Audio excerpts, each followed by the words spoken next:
नमस्कार, ज्योतिष सागर में आप सबका स्वागत है। आज एक बहुत ही इंटरेस्टिंग टॉपिक पे डिस्कशन करने जा रहे हैं, नक्षत्र के बारे में। बहुत से लोगों को ये सवाल रहता है कि ज्यादा इंपॉर्टेंट नक्षत्र कौन सा है, चंद्र नक्षत्र या लग्न नक्षत्र।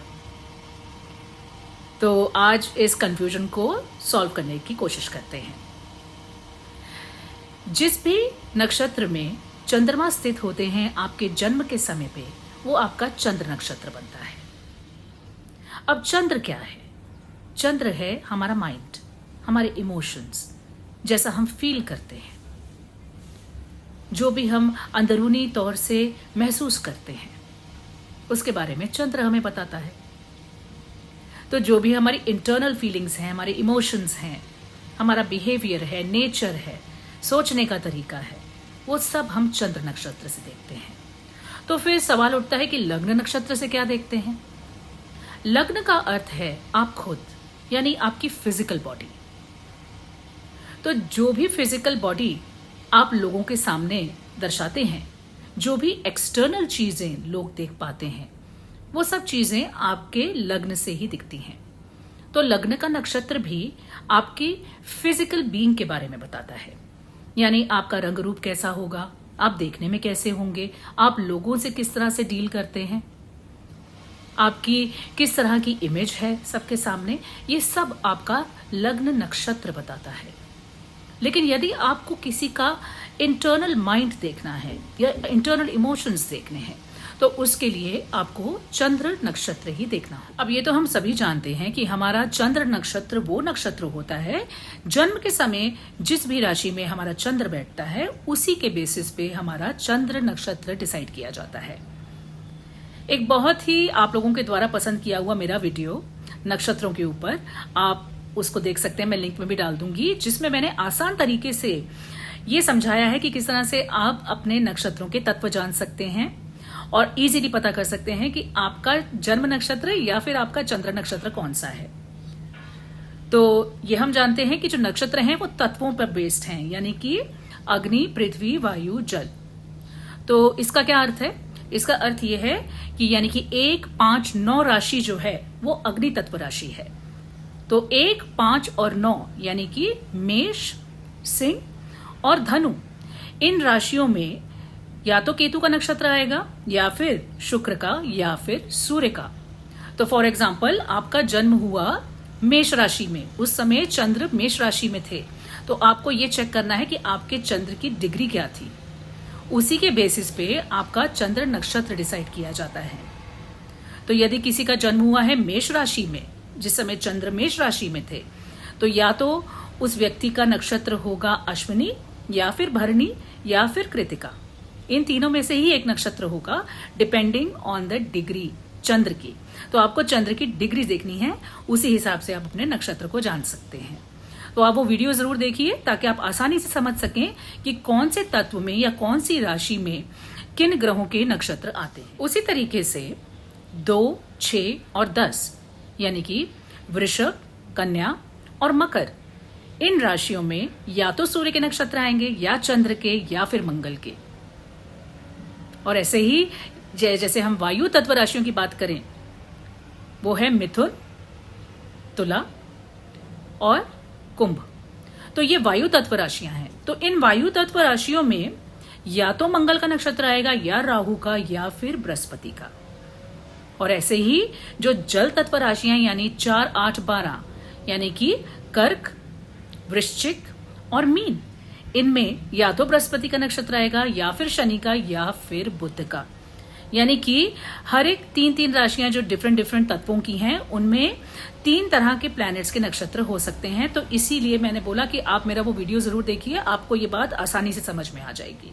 तो खासतौर पे जो लोग एस्ट्रोलॉजी लर्न कर रहे हैं, उसके लिए वो वीडियो बहुत ही हेल्पफुल होगा। तो ये तो चलिए हमने जान लिया कि आपकी जौन सी भी राशि होगी, उसी हिसाब से चंद्र बैठे होंगे जिस राशि में, वो आपका चंद्र नक्षत्र बन जाएगा। और यदि आप नोटिस करेंगे तो कोई भी यदि हम अनुष्ठान करते हैं, पूजा पाठ करते हैं, कोई दीक्षा लेते हैं, उसमें सबसे ज्यादा महत्व आपके चंद्र नक्षत्र को ही दिया जाता है। क्योंकि चंद्र मनसो जायते, यानी आपका मन है, आपकी सोच है, आपकी फीलिंग्स हैं।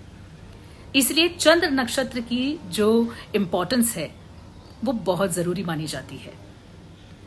तो यदि आपको किसी की इंटरनल फीलिंग्स के बारे में जानना है या आप ये जानना चाहते हैं कि ये व्यक्ति अंदरूनी तौर से कैसा है, उसके लिए चंद्र नक्षत्र का पता होना बहुत जरूरी है। नवग्रहों को 3-3 नक्षत्र अलॉट किए गए हैं, यानी केतु के 3 नक्षत्र, शुक्र के 3 नक्षत्र, सूर्य, चंद्र, मंगल, राहु, बृहस्पति, शनि, बुध, इन सभी के पास 3-3 नक्षत्र हैं। और हर नक्षत्र में 4 चरण होते हैं। ये चीज भी हमें ध्यान में रखनी है। तो इसका क्या अर्थ हुआ?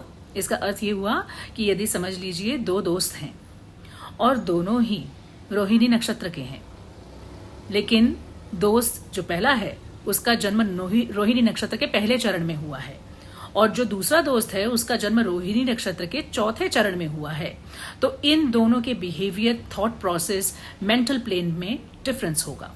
यानी कि इनमें जो इनका व्यवहार होगा वो सिमिलैरिटी लिए नहीं होगा, उसमें भी डिफरेंस आएगा, क्योंकि हर नक्षत्र के 4 चरण भी होते हैं, उसमें भी आपको चेंजेस देखने को मिलेंगे ही मिलेंगे। तो इसलिए जब हम नक्षत्रों की स्टडी कर रहे होते हैं तो ये एक डीपर स्टडी है, ये एक व्यवहारिक स्टडी नहीं है। जैसे कि हम राशियों की स्टडी करते हैं तो हम बोल देते हैं कि जो मेष राशि के हैं वो ऐसे हैं, जो कुंभ राशि के वो वैसे हैं, लेकिन जब हम नक्षत्रों की बात करते हैं तो ये एक डिटेल स्टडी हो जाती है। लेकिन डिटेल स्टडी होने के साथ साथ ये एक जरूरी स्टडी है, क्योंकि जब तक आप नक्षत्रों को अच्छे से नहीं पहचानेंगे, नहीं समझेंगे, तब तक आप सही विश्लेषण कुंडली का नहीं कर पाएंगे। इसलिए नक्षत्रों की जानकारी होना बहुत बहुत आवश्यक है ज्योतिष में सही विश्लेषण। अब जैसा कि हमने जाना कि हर ग्रह के पास 3 नक्षत्र हैं, तो इसका अर्थ यह है कि जो हर नक्षत्र है, चाहे वो एक ही ग्रह का हो, उनमें डिफरेंट क्वालिटीज होंगी। यानी समझ लीजिए कि आप केतु के नक्षत्र के हैं, समझ लीजिए आप अश्विनी नक्षत्र के हैं, और आपके जो फ्रेंड हैं वो मघा नक्षत्र के हैं, तो दोनों ही नक्षत्र तो केतु के ही हैं, मगर आप दोनों में ही जो क्वालिटीज होंगी, जो बिहेवियरल क्वालिटीज होंगी, वो डिफरेंट होंगी। इसलिए आपको ये भी समझना है कि किस नक्षत्र का क्या गुण स्वभाव है, यानी इसकी एक डीप स्टडी करनी है। कुछ नक्षत्र सौम्य होते हैं, कुछ तीव्र होते हैं, कुछ उग्र होते हैं, कुछ शुभ माने जाते हैं और कुछ कार्यों के लिए कुछ को अशुभ माना जाता है। तो इन सब को भी जानना जरूरी हो जाता है। लेकिन जो आज हमारा पॉइंट ऑफ डिस्कशन है वो ये है कि क्या चंद्र नक्षत्र बहुत ज्यादा इंपॉर्टेंट है और लग्न का नक्षत्र क्या लेस इंपॉर्टेंट है।